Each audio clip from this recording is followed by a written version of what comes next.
Bom, o nosso assunto hoje, ou um dos nossos primeiros assuntos, é a reforma tributária, o avanço das discussões e, claro, o impacto disso para o agronegócio brasileiro. Por isso a gente recebe o Dr. Eduardo Berbigier, advogado tributarista, especialista no assunto, mais uma vez conosco aqui no Bom Dia Agronegócio, para nos atualizar sobre essas informações. Doutor Eduardo, é um prazer mais uma vez recebê-lo aqui no nosso programa matinal, na nossa abertura de mercado, para manter os nossos produtores bem informados. Seja bem-vindo. Bom dia, Carla. Um prazer mais uma vez estar com vocês. Muito obrigado pelo convite. Nós é que agradecemos a generosidade de aceitá-lo. Doutor Eduardo, como é que o senhor está vendo os últimos avanços da reforma tributária? São tantos assuntos para se tratar nesse momento que a reforma tributária, embora ela seja uma ferramenta de lobby bastante grande nesse momento no Congresso Nacional, talvez a maior delas, outros assuntos acabaram atraindo mais a atenção do agronegócio nessas últimas semanas. Mas como é que estão as discussões em torno da reforma tributária, principalmente aquelas que estão conectadas ao agronegócio? Bom, ontem foi divulgado um calendário onde disseram, né, os senadores disseram que esta semana a Comissão de Constituição e Justiça fará todas as últimas reuniões e concluirá os trabalhos das reuniões da Comissão de Constituição e Justiça, e isso deixará a reforma apta a ser votada no Senado, né, cumprindo, digamos assim, aquela intenção, aquela promessa do Rodrigo Pacheco, presidente do Senado, de votar a reforma ainda este ano, né? Digamos assim, a intenção do governo. Hoje é dia 27 de novembro, né? Nós temos que lembrar que o Congresso trabalha ainda até o dia 14, 15 de dezembro no máximo, né? Então, se quiserem discutir, aprovar a reforma, ela teria que entrar na semana que vem já para discussão no plenário do Senado para poderem votar. Parece que a intenção é terminar essas discussões essa semana, as últimas sessões, né, de discussão, e levar isso aí para o plenário do Senado. É o que tudo indica que vai acontecer. Doutor Eduardo, seguindo esse calendário, o que o senhor vê ou qual a possibilidade disso se efetivar na sua avaliação e que pontos precisam estar no radar do setor do agronegócio e discutidos pelos parlamentares do setor no Congresso nessas próximas semanas, ou dentro desse calendário informado ontem? Bom, eu acho que a possibilidade é muito grande, até porque tu disseste muito bem, tocasse num ponto central. Alguns outros interesses do Congresso, e né, como sempre, eles pensam muito neles. Ontem o presidente sancionou a lei das emendas parlamentares, né, que isso era um conflito que existia, então agora estão liberadas novamente aquelas emendas parlamentares. Então acredito que isso aí vai deixá-los mais tranquilos, né, para analisar a questão da reforma. Então, eu acho que agora há um compromisso muito grande do presidente do Senado em aprovar essa reforma esse ano. Cuidados, nós já tivemos a oportunidade de conversar aqui com os seus ouvintes, seus telespectadores. A reforma ela deve levar uma elevação muito grande da carga tributária para o agronegócio. Nós temos aí, como nós já tivemos, vamos recapitular, né? Nós temos aí uma carga tributária hoje em média de 3%, 3,5% no setor do agro. Essa carga deve ir para 10,65%. Se ficar 26,5% a alíquota dos impostos, né, que nós chamamos de IVA, que são IBS e CBS, né, que vão substituir os cinco impostos hoje existentes, né, e isso pode piorar, Carla, porque é muito forte a chance de termos uma alíquota de 28%. O governo propôs uma alíquota de 28%, que nos colocaria aí junto com o maior IVA do mundo, que é da Hungria. Então, isso aí está na pauta do Senado e pode ser aprovada essa alíquota de 28%, o que deixaria pior ainda a situação para o agro, levando uma alíquota média dos produtos do agronegócio para 11,2%. Ficaria realmente muito complicado para a maioria das atividades do agronegócio. Essa elevação da carga tributária do setor foi realmente né, uma situação que o senhor trouxe na nossa outra oportunidade. É possível perceber que nós não tivemos, portanto, grandes avanços para que isso não ocorra dessa maneira, portanto, para o setor, né, doutor Eduardo? Não, nenhum. E o que nós notamos é que o governo já vem nessa sanha arrecadatória e já vem preparando a população para que isso aconteça. Para você ter uma ideia, nós tivemos um aumento de carga tributária em setembro e outubro, comparado com o ano passado, com os mesmos meses, de quase 10%, 9,70%. E comparando esse ano com o ano passado, ficou nisso aí também, os primeiros 10 meses, 9,7% de aumento, descontando a inflação. Então, nós já estamos com um aumento real de carga de arrecadação da Receita Federal, então, de aumento de tributos, de quase 10%. Então, pode ver que o governo já vem nessa linha de aumento da arrecadação, aumentando a carga tributária, e isso pode ter certeza que já é uma preparação para a população para absorver o que vem aí pela frente com a reforma tributária. O senhor imagina que haja algum espaço ou as discussões deveriam ocorrer no setor, de instituições do setor, com parlamentares que vão ali avançar com esse calendário? Existe espaço ainda para isso ser discutido e haver alguma alteração, em especial para o setor produtivo, ou esse espaço está cada vez mais encurtado e as discussões não deverão ser muito produtivas, doutor Eduardo? Ainda há um pouco de espaço, sim, a Frente Parlamentar do Agro está trabalhando, né? Principalmente nesse sentido, por exemplo, não termos uma alíquota maior, existia alguns trabalhos de entidades, inclusive tem ações já em trâmite no Supremo Tribunal Federal, questionando já a reforma tributária, tem uma ação do Partido Verde questionando a reforma tributária, inclusive na questão de defensivos agrícolas, tem entidades trabalhando já para que os defensivos tenham uma alíquota maior, isso aí acaba refletindo no preço de tudo no agro, inclusive do alimento, né, para o consumidor final. Então, nisso ainda dá para trabalhar, a Frente Parlamentar do Agro está trabalhando para que não tenha um reflexo ainda maior nos defensivos e para que nós não tenhamos esse aumento para 28%. Então, ainda dá, são poucas coisas, né? A margem é muito pequena, porque a maioria das coisas já está definida, mas a Frente Parlamentar do Agro está trabalhando para que não fique ainda pior nesses detalhes, não piorar para os defensivos agrícolas, não termos uma alíquota de IVA de 26,5% para 28%, não serem retirados alguns produtos da lista de benefícios, enfim, ainda estão sendo trabalhados alguns assuntos para não piorar para o agronegócio. Inclusive, recentemente houve uma audiência pública feita pelo Supremo Tribunal Federal, né, doutor Eduardo, justamente para ouvir esses especialistas para falar sobre essa questão das isenções tributárias para defensivos agrícolas. Nós recebemos aqui no Bom Dia Agronegócio, inclusive, um dos representantes da Associação Brasileira em Defesa do Agronegócio, que esteve, né, fazendo uma sustentação oral no STF para falar sobre isso.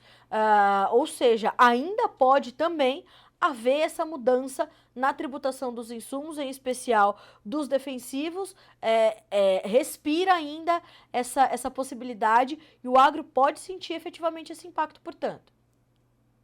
E mais, vou trazer uma novidade aqui para os seus telespectadores.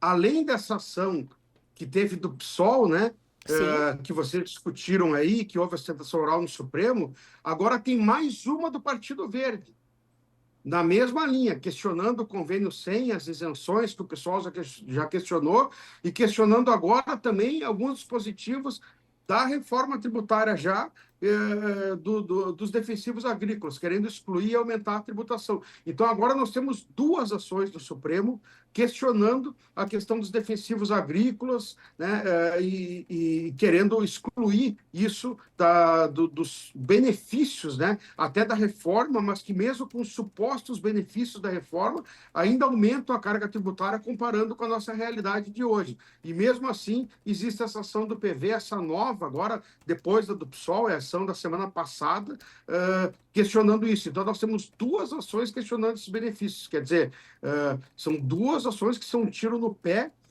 não só do agro.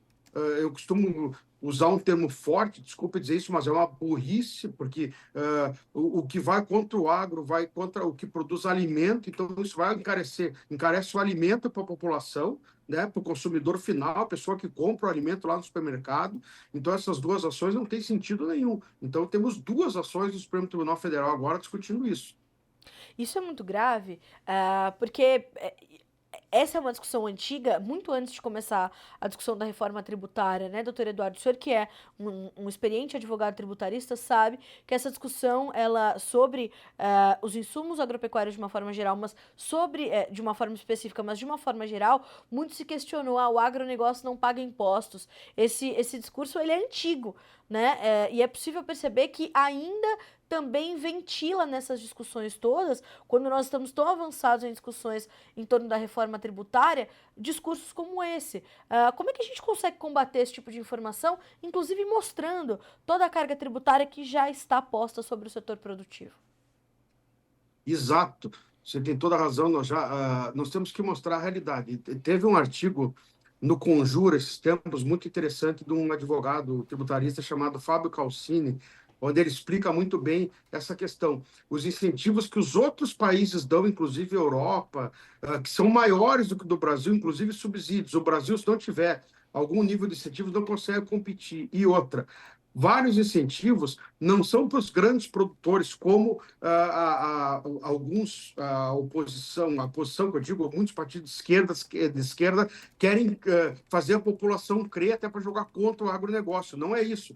Muitas isenções são para viabilizar a compra de pequenos produtores e de cooperativas, porque se uma agroindústria ou um produtor rural grande não tiver um crédito tributário presumido, por exemplo, ou algum benefício para comprar de um produtor rural, de um pequeno produtor, não é interessante que ele compre desse pequeno produtor. Então, muitas vezes, o benefício fiscal, um crédito presumido, que é uma espécie de benefício, não é uma isenção, mas é uma espécie de benefício que é dado para o grande produtor ou a indústria, ele não é um benefício para esse, ele é um benefício que acaba sendo mais vantajoso para o pequeno produtor que consegue vender a sua produção para esse industrial, para esse grande produtor. Então, é uma maneira de equilibrar a cadeia produtiva. E outra, temos que lembrar o seguinte: princípio de essencialidade, que norteia as alíquotas dos tributos de consumo. Quanto mais importante um bem, quanto mais essencial, mais básico, menor a alíquota tributária, mais incentivado ele deve ter, o que deve ser, o que é mais básico, mais necessário para a população do que alimentos. O que o agronegócio produz? Alimentos. Então, eu não entendo essa briga. E a gente falou sobre isso quando o assunto estava ali ao redor da questão da cesta básica, né? O que ia ser incluso na cesta básica, o que não ia, o que ia ser tributado, o que não ia, como ia haver teve de haver um trabalho político de corpo a corpo para mudar ali as regras da tributação da cesta básica, né, doutor Eduardo? E tudo isso me remete muito a uma discussão num passado não muito distante, que é a questão do fundo rural. Então, tem que pagar em juízo, quem não pagou depois fica devendo, aí tem que discutir o passivo. E o fundo rural até hoje gera discussão, não se tem uma clareza, né, do que ficou decidido efetivamente. Muitas vezes foi tido como inconstitucional, ele voltava a valer, voltava a ser cobrado. Então, esse labirinto tributário que o Brasil ainda é uma ponte que nos leva muito para trás, né, doutor Eduardo? Você tem toda a razão. E outra, culpa da falta de clareza das decisões dos nossos tribunais superiores, principalmente do Supremo Tribunal Federal. E outra coisa, decisões políticas. O fundo rural é absolutamente inconstitucional, aquela cobrança da maneira como era feita. O Supremo decidiu por anos a fio favoravelmente aos produtores. Depois de uma decisão política, o Supremo muda. Isso é um absurdo. O Supremo não pode brincar com o contribuinte. Imagina, o contribuinte se organiza durante anos para pagar de uma maneira, tem uma ação judicial ou é orientado pelo seu contador de uma maneira, e depois simplesmente o Supremo muda a regra do jogo no meio da partida, digamos assim. E isso é muito comum, isso tem acontecido, e saiu até um artigo essa semana no Conjur falando sobre isso também, sobre o Supremo atropelar os princípios e não ser o guardião da Constituição, ele reescrever a Constituição, era analisar e legislar, que o Supremo não pode fazer isso. Então, isso gera uma insegurança jurídica gigantesca, e o agronegócio foi prejudicado e muito, principalmente nesse último governo, onde o governo pegou como cavalo de batalha reduzir vários supostos benefícios que não eram direitos do agro, e derrubou muitas conquistas do agronegócio nos tribunais. Isso é vergonhoso.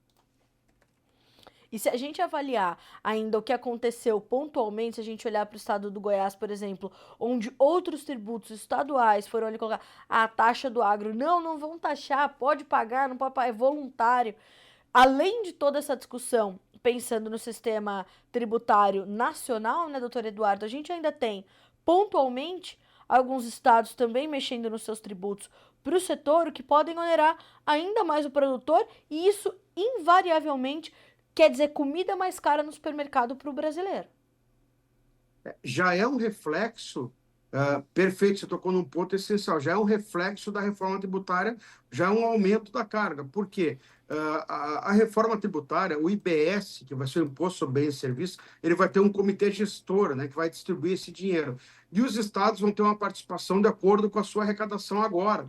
Então, vários estados já aumentaram o ICMS agora, esse ano, porque o ICMS ele precisa ser aumentado no ano anterior, né, até o final do ano, para vigorar no próximo ano. Vários estados aumentaram, tem estados que foi de 18 para 19,5 ICMS, então teve estados que aumentaram 1 ponto e meio, isso é muito dinheiro. Então, em vários estados, a reforma tributária já está surtindo esse efeito de aumento de tributos, são os estados se preparando para aumentar a sua participação na arrecadação da reforma tributária, isso já está dando um impacto gigantesco na economia, no agronegócio, inclusive.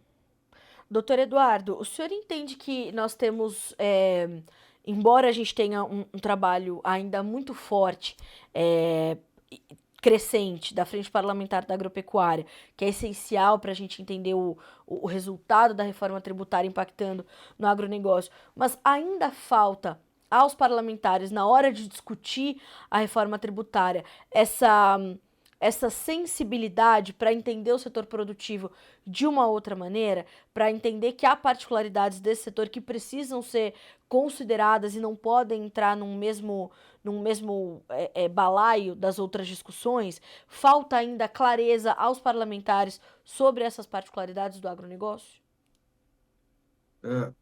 Sem dúvida. Por quê? Nós não poderíamos ter a reforma tributária da maneira como está. Nós estamos, digamos assim, navegando completamente no escuro. Nós demos um cheque em branco para o governo. Nós sabemos que nós vamos ter um aumento de carga tributária, e o governo ainda pode regulamentar um monte de coisa nos próximos, né, 2 anos, e é o prazo para a reforma entrar em vigor, na verdade, até 2026, né? Então, tem muita coisa que pode piorar. Então, eu acredito que não poderia ter passado dessa forma, não foi discutido da forma como deveria com a sociedade, né, com quem paga os tributos, na verdade, com a sociedade produtiva, com os empresários do agro, os produtores e dos outros segmentos. Faltou isso, agora é tarde para se fazer isso aí, vai ter que consertar a coisa com a implementação, digamos assim, trocar o pneu com o carro andando, né, como dizem popularmente, não vai ser fácil. Tem muita falha na reforma tributária, tem muita coisa que não está explicada, que vai ser muito difícil, vai gerar um contencioso gigantesco, brigas judiciais, que era o que o governo queria evitar. Vai ter muita coisa para discutir. O governo não tem, o setor produtivo não tem ideia ainda da elevação da carga tributária que vai ter. Eles vão ver quando começar a vigorar a reforma tributária. Então, essa sensibilidade faltou. Faltou parar e dizer, não, peraí, desse jeito não tem como passar, vamos discutir isso aí melhor. Foram entrando na pressão do governo, vamos aprovar, e agora está esse monstro aí.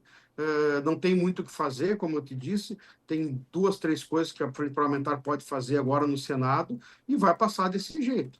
E daí depois vai ter que tentar remediar na implementação da reforma para ver o que dá para fazer. Mas não é uma reforma boa, vai ser prejudicial, principalmente para o agro, para outros segmentos também, mas o agro vai ser muito afetado e a frente parlamentar deveria ter se posicionado melhor no início. Eu pergunto isso porque nós já sabemos que, aprovada a reforma tributária, doutor Eduardo, também com o seu conhecimento compartilhado aqui com a nossa audiência, nós teremos alguns anos onde dois sistemas tributários vão funcionar ao mesmo tempo, para que haja essa transição. Se a questão pode se judicializar e trazer inúmeras inseguranças principalmente para novos investimentos, para empreendedores, para quem queira ampliar suas estruturas do seu negócio. Imagine com 2 sistemas tributários concomitantemente atuando, né, doutor Eduardo? Olha, já é dificílimo para uma empresa conviver com o nosso sistema, com um. Você disse muito bem, nós vamos ter 2 sistemas durante 7 anos, de 2023 a 2033. Imagine uma coisa dessas, uma empresa ter que conviver com 2 sistemas e outra, um sistema novo, cheio de falhas. Para você ter uma ideia, nós tivemos uma mudança no PIS e na COFINS, 2 tributos apenas, uma mudança bem menor do que a reforma tributária agora, em 2002 e 2003. Uma mudança que entrou o sistema não cumulativo, que é a questão de débito e crédito. Não dá para explicar muito, porque é uma questão mais complexa, numa outra oportunidade a gente explica, mas é uma mudança pequena comparado com a reforma tributária. Até hoje, ficou de 2003 a 2017, para você ter uma ideia, a briga no STJ para ter uma decisão mais ou menos esclarecedora. São 14 anos de briga e até hoje não está resolvido.